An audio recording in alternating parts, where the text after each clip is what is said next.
Hello, everyone. Welcome to Beyond Life Paranormal Researchers Podcast. I'm your host, Russell Reynolds.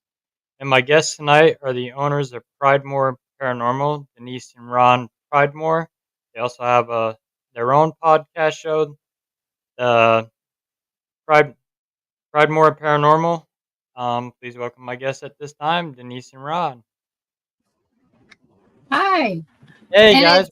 It's the Paranormal Pride is the name of the show. I've been on as of next week, 9 years. Wow. And then we're co-hosts on Paranormal Nation Radio, Not So Normal with Carl Albertson. Yep. So I was a guest on that show. Mm-hmm. Yeah, we're busy people. You find out why we call it Not So Normal, right? Yep. Well, paranormal isn't normal. Not all the time, anyways. So tell everybody a little bit about yourselves, the ones that aren't familiar with you. Well, Ron and I have been involved in the paranormal for quite a while. We started out as, let's just say Ron had no clue that I could see and talk to spirits. Yeah. So there was that. And we lived in multiple haunted houses. And one day we were watching a show and he goes, I really like this kind of stuff. And I said, well, so do I. And then eventually it came out that I could see and talk to spirits. And we'd been married 11 years before he even knew that I could do this. Hey, Mom. So one of the things I kept telling him that we had this kid in our house. I could see him and stuff like that. And, I just didn't make a big deal out of it. Okay. Didn't make a big deal. Just said, hey, we got a kid in our house. And he goes, oh, it's probably just Todd or Troy. Neighbors had a key to the house and they would just, show up. And when they were drinking. Okay. And later on in life, the kids did the same thing. The kids told their dad that there was a boy in the house that they would see. Well, one day we went to O'Neill Honda, they're in Kansas City. Mm-hmm. Or in Overland Park. We went there and we're sitting there and the guy asks us our address and we tell him and he goes, you guys live in the suicide house. And all I did was this. And I described the kid to a T and the guy goes, it was. Yeah, he knew the family. He knew the family. Okay. So he knew this. Bad thing is at the time I didn't know how to research to find out about our house, our neighborhood, all that other stuff. I had known that a neighbor across the street, his son had committed suicide, and another guy down the street had committed suicide. And that after we moved, a guy 2 doors down had committed suicide. So this was all going on in the neighborhood, and we had no clue. Mm-hmm. But that's kind of how he found out that I could see stuff. And so could some of our kids. I don't know if they embrace it. One of our daughters seems to embrace it. The others are like, it's crap. But, it's interesting to say the least. And then we started just investigating on our own. And that's how Pridemore Paranormal came along. But the thing is we're basically independent investigators. We go where we want. We do what we want. And, we get invited by a lot of people to come and help them out. So in that sense of the word, we are also a satellite team to Panhandle Paranormal of Pensacola. We're working with them for the next few months to see how that is. Hey, Carl. Hey, boys. So that's kind of how we got started. But mine goes back even further since I was born with this. At least I guess I was. My first paranormal experience, I was 4. So him, I don't know when his first paranormal experience was. It was probably meeting me. So, but yeah, you're going to have to ask questions because if not, I'll just talk. I don't know. You think she would have figured out Halloween was one of my favorite holidays. Not my favorite, but one of them. Anyway, Right. We're always trying to go in the old abandoned houses and that. That's what we like to do. All the urban exploring. Yeah, kind of. Back in the day, it wasn't called that, but one of the things that really brought it to light for our family members was we were driving up to Red Oak, Iowa, to Stanton. We were going up there for a family reunion. And we get to Clarinda, and I just happened to look over at Ron and go, I wonder how far Villisca is. He goes, well, it's got to be in northern Iowa because if my family had known anything about Villisca, we'd have been over there as kids. Turn the corner, and there's a sign, Villisca, 11 miles. Yep. So we went to Villisca on our way. I said, you got to be kidding. I mean, she really had no sooner had said it, and there's a sign. I went, did that say Villisca? It's like, oh my gosh, that's just right up here. So anyway, we stopped in, took some pictures. Yep. Somebody was getting ready to take the house for the night at 4:00, and we went on to the family reunion. They had a get together that night, and I showed my picture. I was so proud of this picture. Okay. It was a really neat picture of the sign, and it looked like it had what people wanted to call a vortex going through it. It was fire. It was a firefly, yeah. But it looked really neat on the really slow BlackBerry phone that had a really slow shutter. Yep. So it was just a really neat picture. And I still love that picture to this day. And the first thing I did is I showed it around and said, this is where we're going on Sunday on our way home. I was so excited. That's when we found out that Ron's great uncle was related to that through Ron's mom. Oh, wow. And so he was the sheriff in the investigation. And she always said, she explained it to us and everything. And now, in this day and age, the entire family has been there. And the last family reunion we did, we took everybody to Malvern Manor. Okay. And I gave them a tour. Because you could actually go in there and goof around for an hour or two. Mm-hmm. Did you guys actually investigate Villisca at all? We have some stories about Villisca from back in the day. Yeah. When we would go, there would be nobody there during the day. Mm-hmm. Yeah, I mean, when we were doing the day tours back then, you could go at 1 and get kicked out at 4. Yeah, I mean, you could stay. So you can stay as long as you want. As long as it's during the day. Right. And things happen during the day anyway. There. But yeah, our daughter Lauren, she was upstairs, and the closet door actually shut, not opened up. Where air might have grabbed it. It was wide open and actually shut on her. And she said it slowly shut. It didn't just go real fast or anything. Yeah, and it was good. Kind of freaked her out a little bit. And what's really strange about it is that was our first tour. And our first tour was given to us not by Johnny Hauser, but by Darwin Lynn. Yep. Mm-hmm. And so I felt very special from that. But he left us there with Johnny to go back to the museum to bring a picture of Orrin Jackson with the axe and everything, and gave it to us to hold so we could get a picture of it So we have a picture of our youngest daughter holding this picture from that time because, when we drove by. Yeah, that's where you had to go. We had no clue. Yeah, you had to go downtown to where that museum was. Yeah, the museum was. And you actually had, to pay to do your tour. And then when we told them what happened is like, my great uncle was involved, or was the sheriff at the time. He goes, he said his name. He goes, Orrin Jackson. He goes, yeah. He goes, yeah. He goes, I got his picture right here. And after that, he started just bringing it. He goes, this is the original axe. I mean, he got all excited. I thought he was going to go down there and give us the grand tour himself. I thought he was going to shit his pants. But he was, he was going through, he was excited. He was like, okay, yeah, it's, the original house and this and that, like the normal routine. And then, we told him, he's like, oh, like your family. Let's hang on. I got the picture. Yeah. He had to go back to the museum to get the picture to bring it down to us. And that's when we first met Johnny and everything. And it was so nice to go there.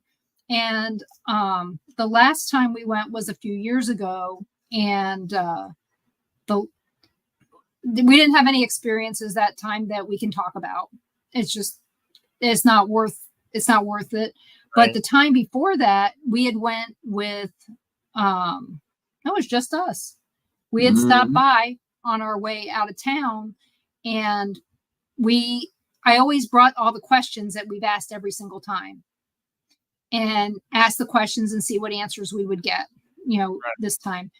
And so we went off our script, and I asked the kids what their favorite toys were. And one of them would not stop saying monkey. This is on the Echo Box. Yep. Wouldn't stop saying it. So we're looking at each other like, so I look in the closet, I look under the bed, I look in the toy box, I look in the dressers, I look everywhere. I open up the attic, and there was a monkey sitting in there. But Martha had it roped off because she didn't want anybody in there. Right. I was like, okay, that's fine. So I went down and I was talking to Johnny, and I said, hey, Johnny, the kids want their monkey back. And he goes, what? And I told him, and he goes, oh my God. He goes, that explains some things that's been going on. But somebody had taken the monkey and put it in there to use it as a trigger object. And I don't know I believe that the monkey belonged to the youngest boy, but just monkey. Oh, with our daughter Lauren, when she saw the door close, I forgot to mention that from the children's room where the kids were sleeping, she said a dark shadow came out of that room and went into the attic, the attic up there, and the door shut behind it. Right. So they had to walk around the door. Yeah, they had to go around the door. Yeah, the door doesn't open towards the kid's bedroom. It opens towards the master bed. Well, you can't even call it a master bedroom, towards the stairs. And so basically this shadow walked around the door and kind of pulled it shut. And she came downstairs. She was paler than ever. And yeah, she was pretty shook up. So she wasn't expecting that. I know that. But right after that, we started actually doing a lot more investigations because we found out, first off, the very first time we went there, that we had a knack for it. And but the very next tour we did was at McPike. Yeah, that's when you said you'd stay up late, feeding the babies. Yeah, I would be nursing the kids and watching, late night shows and that, the ghost hunting shows. And I forgot what was on. It was a haunting. A haunting. Anyway, she saw a thing on McPike Mansion in Alton, Illinois, and she saw the Sally House up in Atchison. Right. So she asked me, she goes, how far is Atchison? I said, it's not too far. I said, probably about an hour and a half. She goes, that's one place we have to go. And she goes, and I want to go to Alton to McPike. And I said, okay. So we went. It wasn't that long after we were up there in Atchison. We went to Atchison in 2009, the very first time. And when I saw all this stuff, it was back. My last kid was born in 1999. So it would have been in 2000 that I would have seen these things on TV. Yeah, it was been a while. I kept telling him, but we didn't have internet in our house, Mm. things like that. So the only way that we could have, I would have had to pull out the road atlas and figure it out. You didn't have as easy access as we do now to find Right. stuff. And I just figured it was 2 hours away. And it probably wasn't the best thing for a young mother to be doing. Well, I wasn't a young mother at that point, but you know what I mean? You don't want to expose your children to something that might scar them for life. Right. So that, and my kids didn't go to daycare or anything like that. So we waited until our kids were older, Mm. and we went, we did it. Then we scarred them. Yeah, then we scarred them when they were old enough to fight it off. But Right. we went up to Atchison and we took their trolley tour. I had a recorder, a notebook, the book on the town, and I made notes the whole time. And I went back the next week. Yeah. Yeah. And we also did a tour of Alton, Illinois, walking tour there, Troy Taylor's back in the day, before I knew anything. And then when I asked him where McPike was, he goes, I don't know. Well, we didn't, I had a BlackBerry phone, but I didn't have internet wherever I was going like I did now. It was too expensive. So I didn't know where it was. I didn't have GPS. We found it. We just happened to find it. We happened to come across this road. And as soon as we got there, there was a sign or a big trailer in the yard that said Ghost Lab. Mm-hmm. Okay. Didn't know anything about them. They hadn't, the show had never aired it wasn't on TV yet. They were just doing the taping. And as soon as I get out of the car to find out if this is the right place, my first person to meet there is Brad Kling. Okay. And he was being Brad. And that's being nice. Little Brad. He was being a pain. And then he turned around and invited us to come check it out. And I turned him down because I told him, I said, you guys rented the place. I said, I just wanted to know if I was in the right place. And so, we left and we went back a few weeks later for our very first tour. Mm-hmm. And then we had a camp out a month later. Yep. And after that, we were volunteers there for 11 years, 12. Yep. We hit it off with Sharon and said, you need more volunteers? She says, oh, yeah, always. So that's what we did. So, yeah, I and then the Sally house, we went up there the first time, and then we went back the next weekend, met a guy that was actually from Baltimore that had moved to Atchison, Joe. I'm from Baltimore. And she heard his voice. She turns around, she goes, that guy's from Baltimore. I said, how do you know? She goes, I know. And I said, where are you from? He goes, Baltimore. Why? And I said, here you go.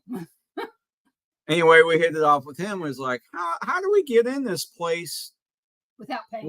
How can we get in there more often? He goes, just go down to the chamber there and tell them you want to volunteer.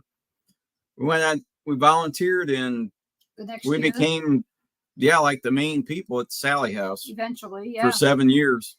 So, and because of that, I ended up getting. So we got to go in about any time we wanted. Yeah. Right.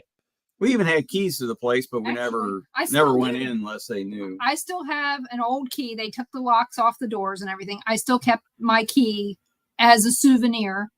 But yeah, we did that for 7 years. And because of the experiences that I had there. Carl and Gary helped us one season. We had our friend Rick Rose helped us another season. I mean, we always needed a lot more help. Yeah. But yep, we ended up getting on Ghost Adventures for that. And it doesn't matter what you think about Zach. He was friendly to us. Mm-hmm. Now I've heard other stories from McPike and from the Pythian Castle. They didn't go very well. Yeah, neither one of those went well.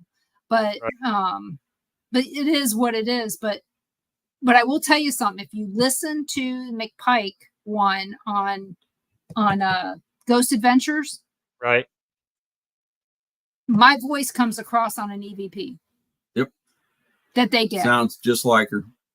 I mean, I don't even have to watch it. And as soon as you I weren't hear, even watching it. You I were wasn't. you were on the computer, and you turned around and said, what was that? What were you listening to? I said, Ghost Adventures.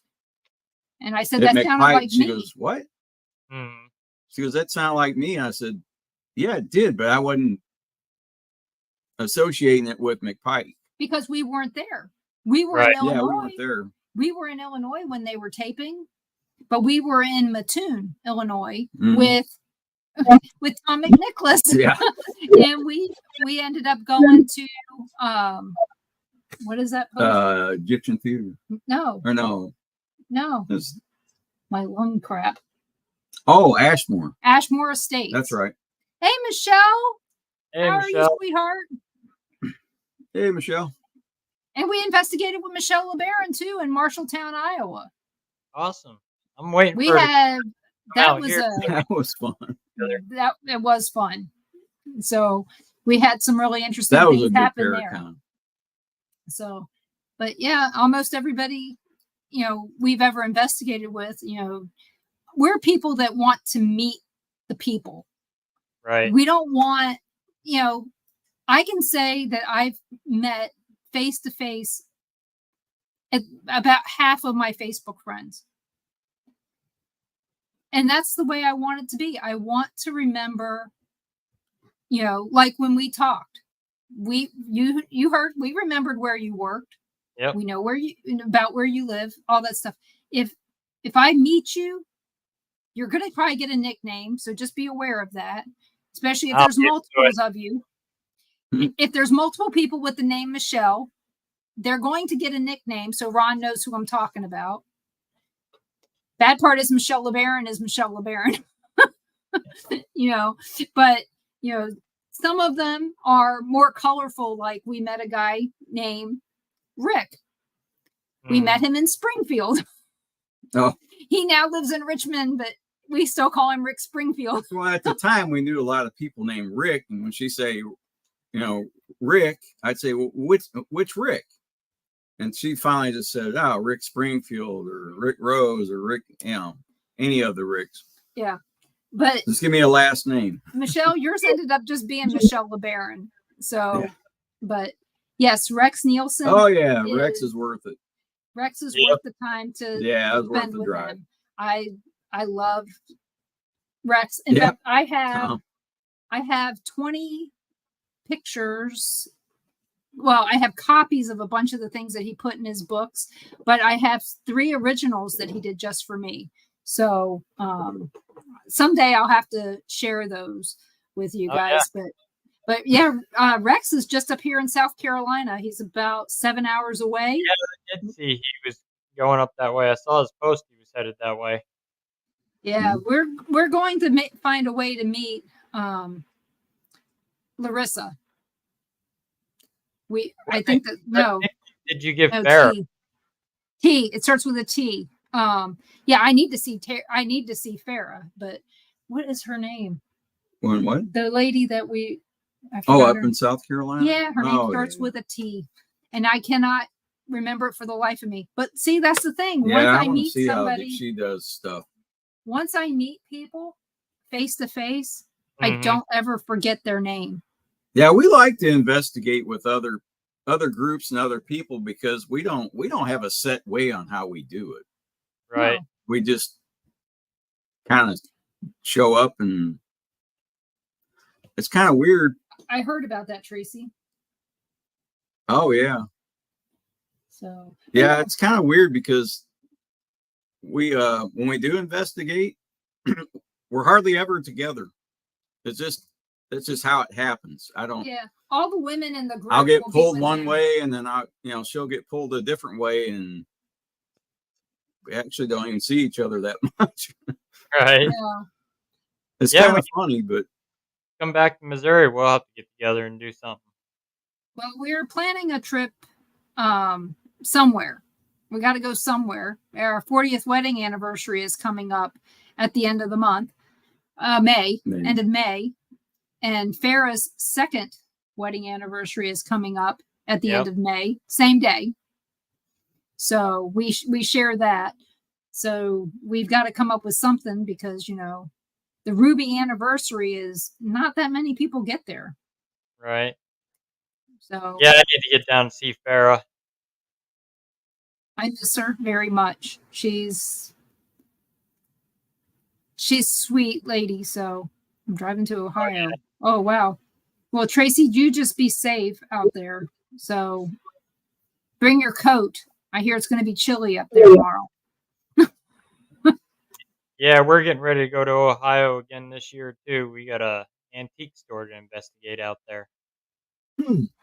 Where at in Ohio? Portsmouth, Ohio. Portsmouth? Yep. Yeah, we investigated the Sadamsville Rectory. We were probably one of the last. Where are you going, people. Trace? Where are you going to Ohio? So we investigated that in Cincinnati, and we investigated Bobby Mackey's. Okay. I heard you're supposed to replace Bobby Mackey's. Hmm? I heard you're supposed to tear Bobby Mackey's down. They closed the doors and everything on it. They did close the doors? They should. It was dangerous. Oh, I didn't know that. Yeah, I did see a post about that. Did the owner die, or? I don't think he died. I think he just shut the doors on it. Did he really?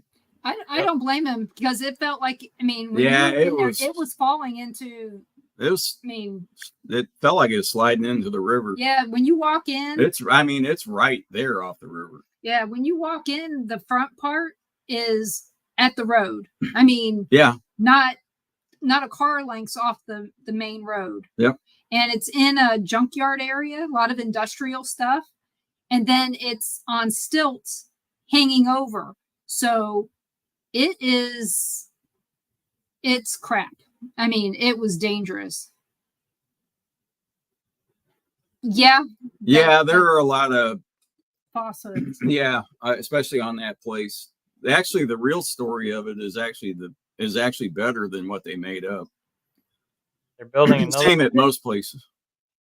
Yeah, but the thing is, when we were there, it was really active. I mean, something was purposely making noises to get us to go from one side to the other. As soon as we would get there, it would start making a lot of noise in the area we were just at. Right. My mom. Well, after a while, we caught on. We started laughing. We're like, okay, yeah, we get it. Yeah. And it stopped. My mom went there once. My mom was big into bluegrass, and she knew all these people in the bluegrass field. And this guy had a heart attack, and they were doing an event there.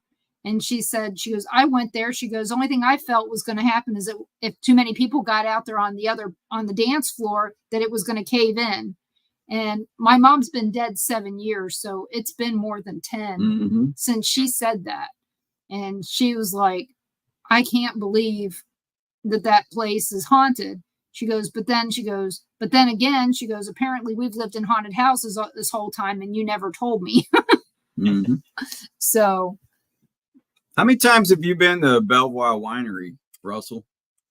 I've never been there, because by the time we wanted to investigate it, they shut it down because they didn't want any of the private paranormal investigators in there. They wanted the celebrities in there. Just the groups? Yeah. Oh no, they want Amy. They want Amy and Adam. So they're not taking No, just events, huh? Yeah, they even changed who their volunteers can be. Their volunteers have to be part of TAPS and have to be trained through them and all that other stuff, because a bunch of our friends were volunteers for that type of stuff. And nope, they got rid of them. And we stayed there for one of our wedding anniversaries in one of the rooms. We were going to go, and then when we read that, then we ended up going to Waverly Hills Sanatorium instead. I've been to the drive for Waverly Hills. I have not. I've found out, hey, look, turn into this private golf course. Yeah, they actually blocked it off now. Huh? You can't even get in that way anymore. They blocked that off. Now you have to go down by the apartments, and there's a long drive up to get in. They won't unlock the gate for you. Yep. So about 7:30, the tour guide will meet you down there, and then you follow them up. Oh, well, another place that we've been that's haunted in that area. Kentucky Derby. Yeah, the Churchill Downs is Oh, yeah? also haunted. Mhm. 2 weeks. Yep. We've been there a couple times, and I kept telling him, I said, this place is haunted. I told him while we were there, but he was so busy, he was so occupied with the races that he didn't have time to listen to me.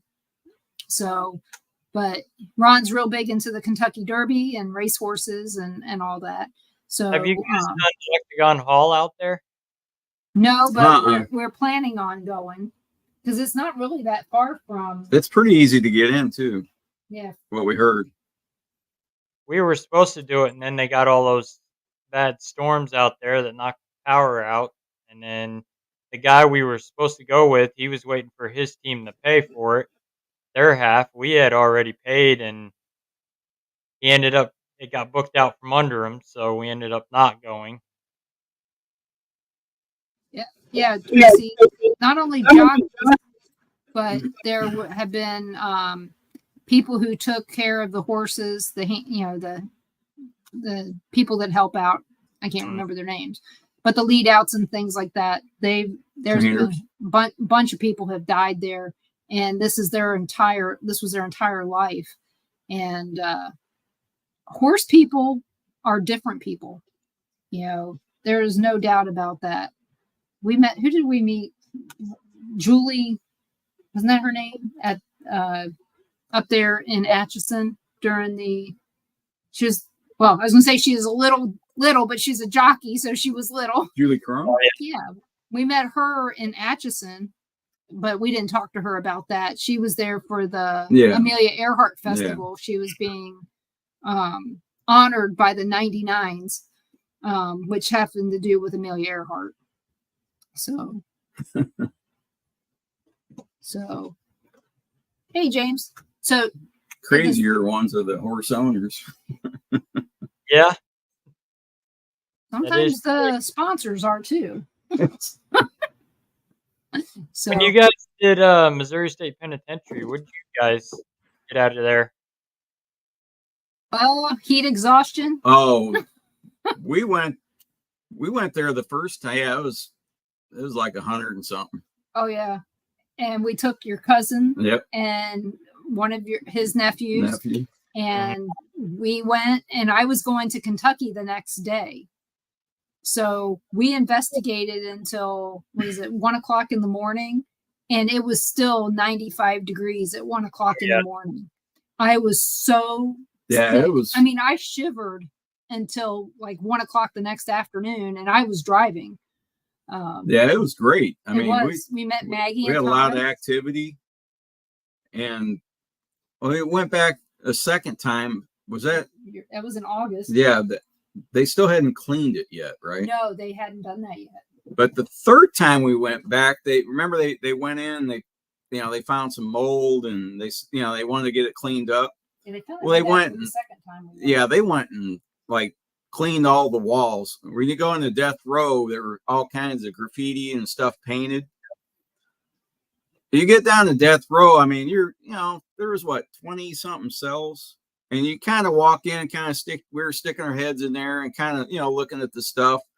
Mm-hmm. And everybody got a really bad feeling there was one cell that everybody got kind of creeped out. Yeah, it's down around it was, you walked in and it's like, oh, wow, it had a bad vibe. I know, real bad. And we all got it.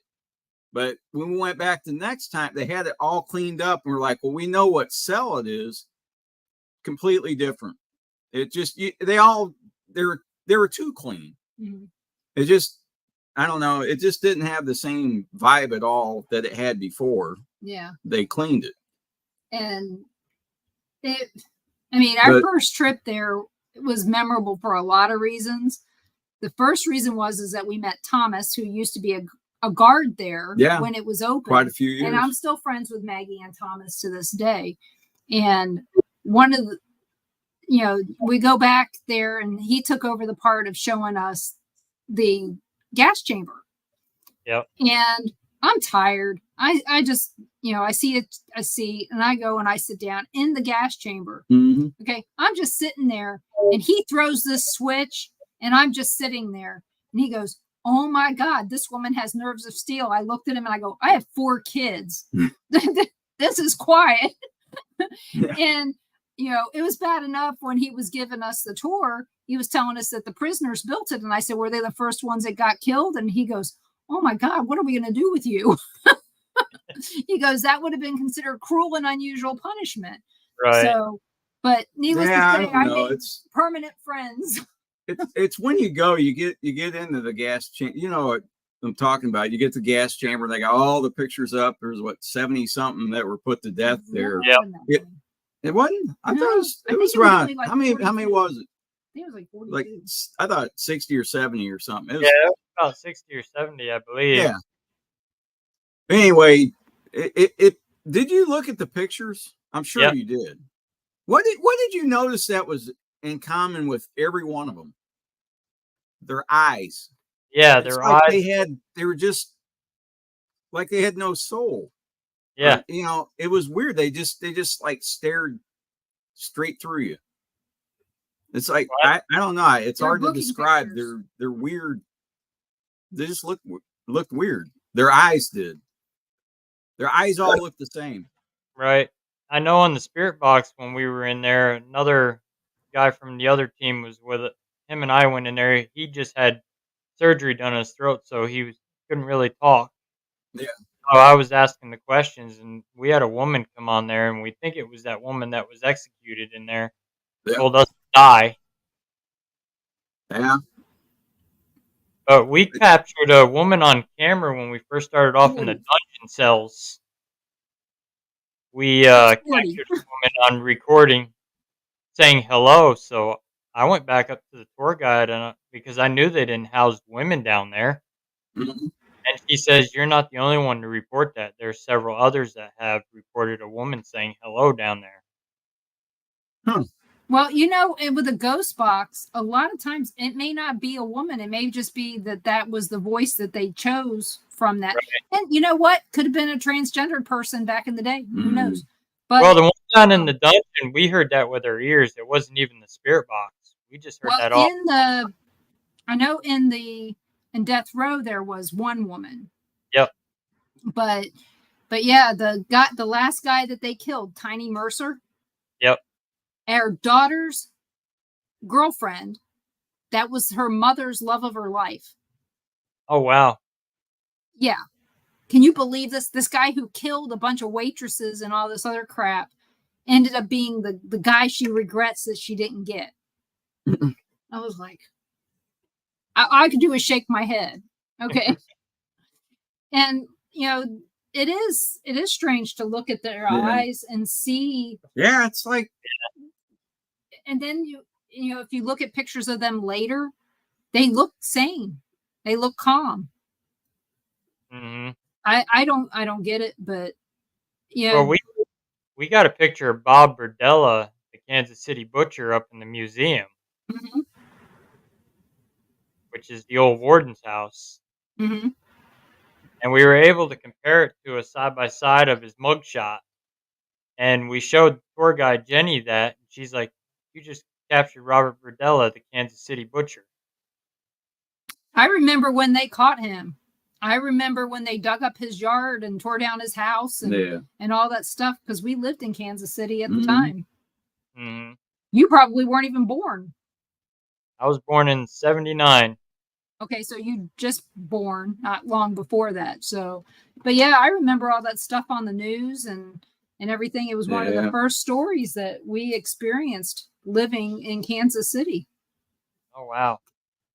Yeah, I heard that they said he claimed that the guards weren't giving him his heart medication, so he died of a heart attack in the prison. No. Oh, well. You tell I'm real sympathetic, right? Tax dollars well spent. Tax dollars saved. That's what Diana was telling us, and Jenny was telling us about him, that he was on heart medication. He swore the guards weren't giving him heart medication.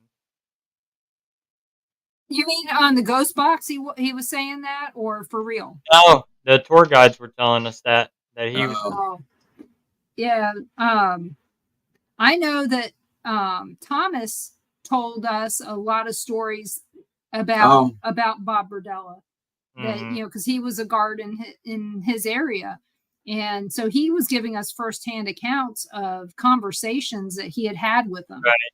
So, but like I said, I've known them for years. He was a guard there for quite a few years, but he said he would kind of talk to a lot of the prisoners there, and he said that they had kind of one thing in common. Everyone that was in there was either high on some kind of drug or extremely drunk when they committed their crimes.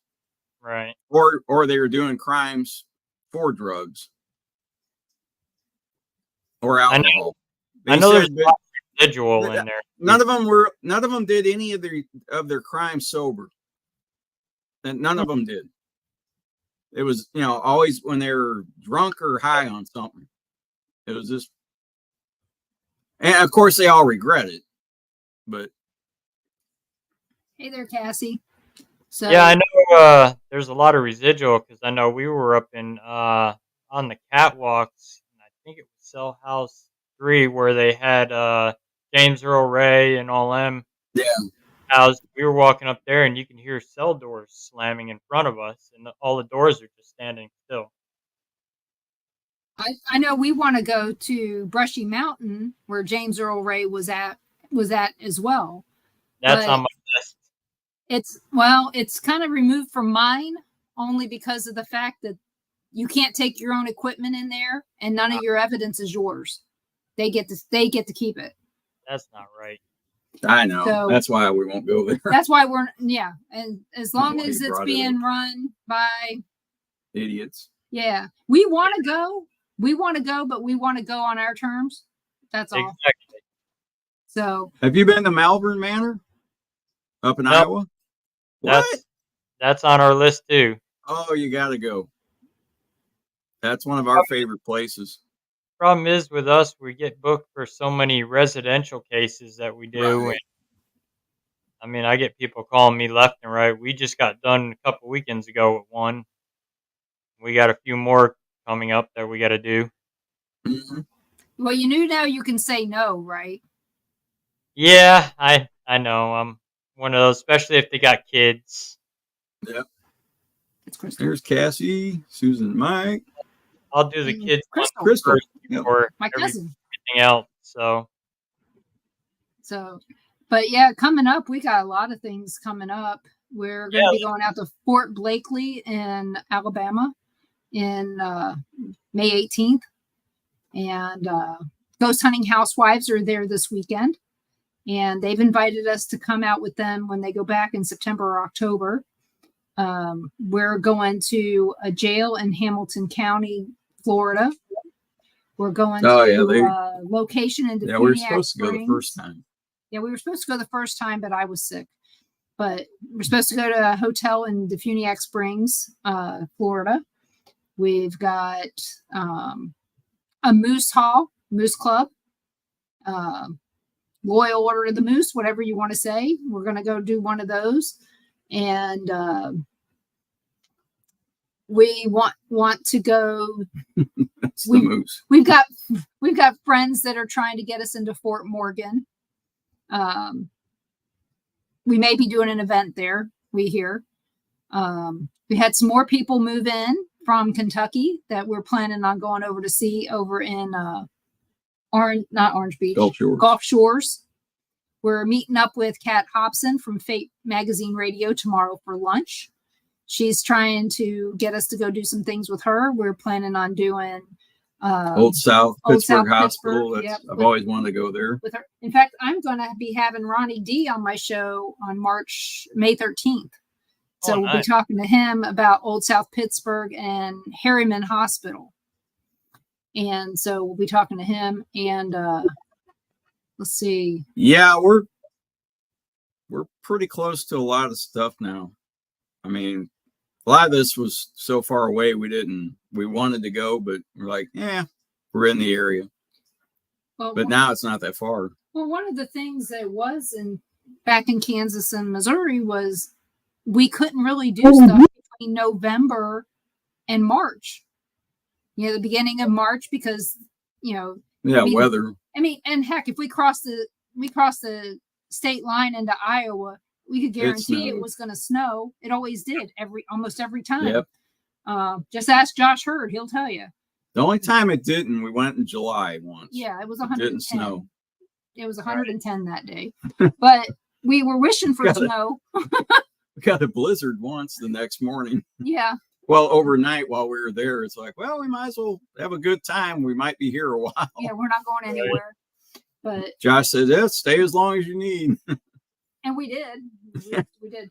But yeah, that was one of the problems that we had up there was weather, because a lot of places weren't heated or cooled. There's some places you can't go when it's really hot, and there's some you can't go when it's really cold. And here it's pretty even most of the time. But we're not going to go to New Orleans in July. Okay, Right. Let's be honest.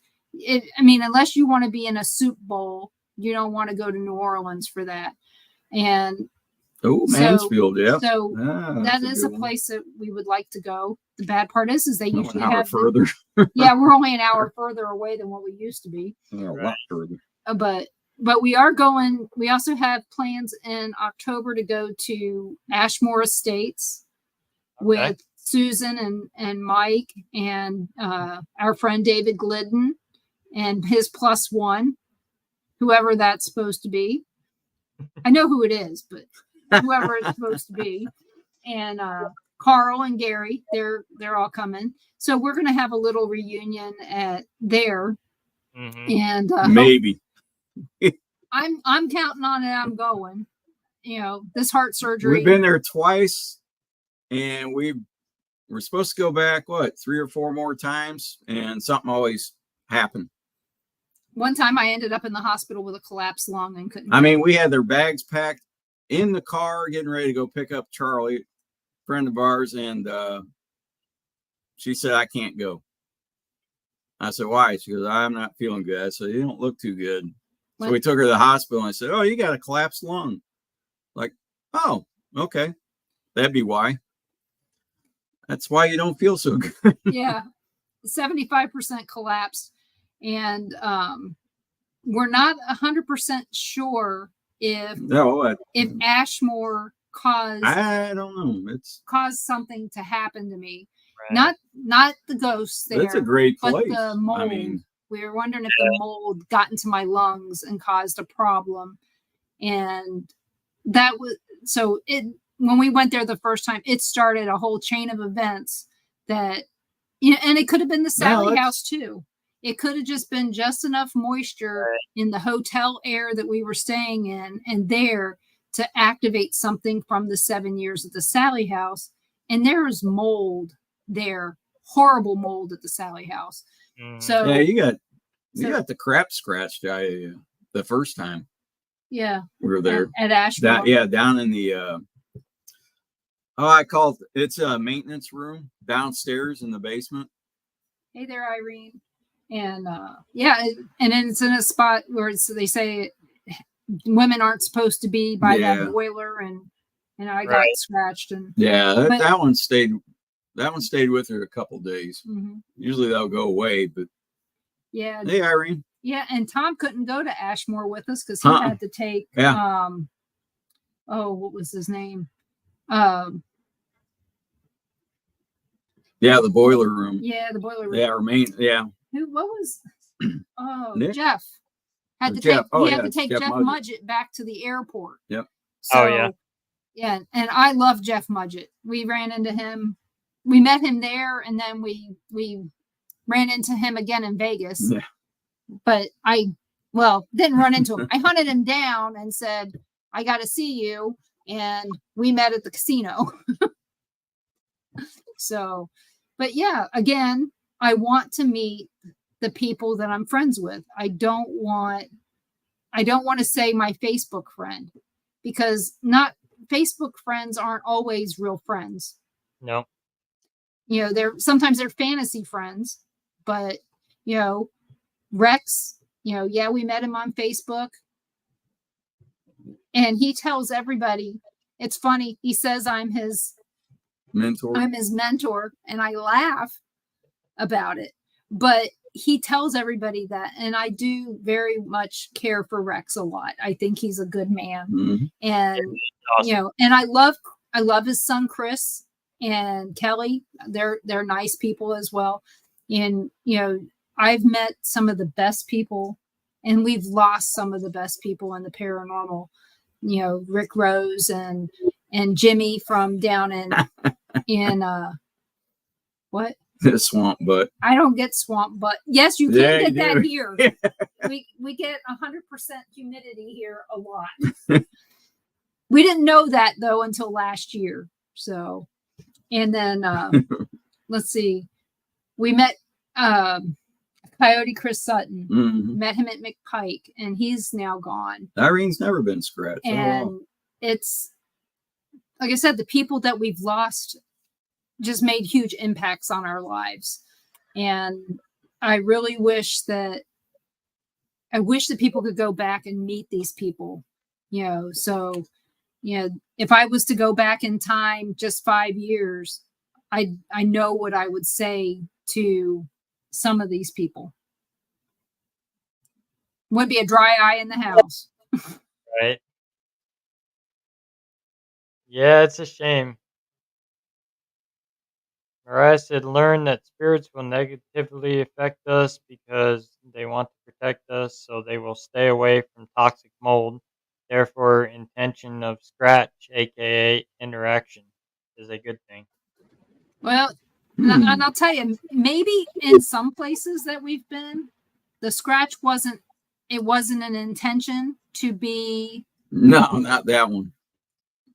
There's one place where the intention was not negative. That was at the graveyard there in Cherryvale. Yeah. That was more. Yeah, not all of them have been negative. I didn't feel. Yeah, that's true. Feel.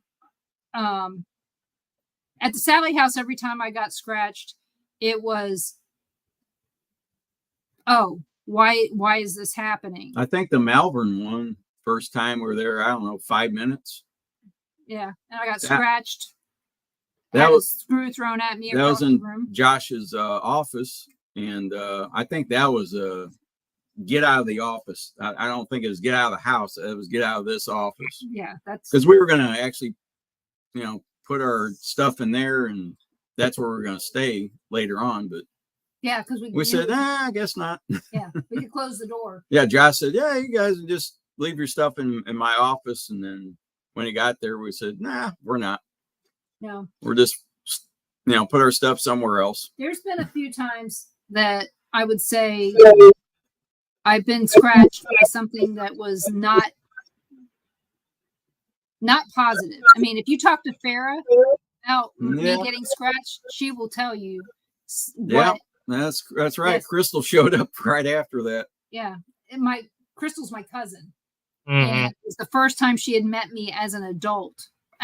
As she was an adult. I met her before that when she was a kid, but it was the first time I had met her as an adult was at the Malvern Manor. So can you imagine the first time you meet your cousin? I mean, I'm their oldest cousin. Okay. Doesn't matter which part of my family you're on. I'm the oldest cousin. And you come running out of a room and saying, I've been attacked by something. And it's your first paranormal investigation with us. Right. I was surprised when she didn't leave screaming from the building. Okay. I was just shocked as shit that she stayed. Right. So, but yeah. Nah, she said, I got plenty of booze in the trunk. I can handle it. Yep. And Tom, back to the moonshine thing. Yeah, we need to do that too. We need to do a Spirit and Spirits tour, and we need to do one soon. Yeah, there you go. Well, that's another place that we like to go. Distilleries. A lot of the distilleries in Kentucky are haunted. Mm-hmm. Yep. You've got, Wild Turkey. Buffalo Trace. We got another one of those. Four Roses. They have a story of a haunting as well. Then you add in that you have one at not Maker's Mark. Jim Beam Distillery. So, and so we basically have gone to probably about our address 50. We've probably been to about 50 distilleries, whether it's moonshine, bourbon.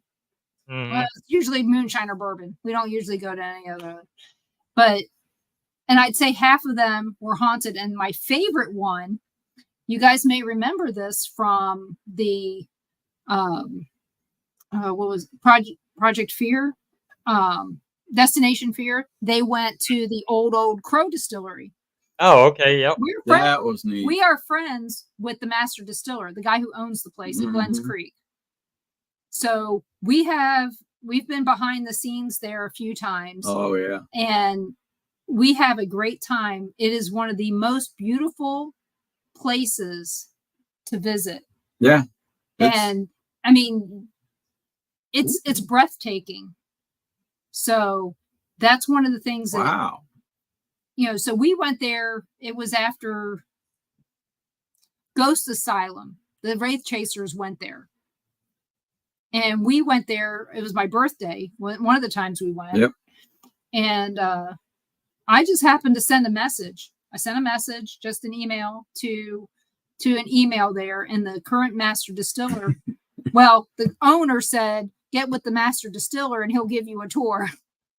Didn't tell the master distiller we were coming.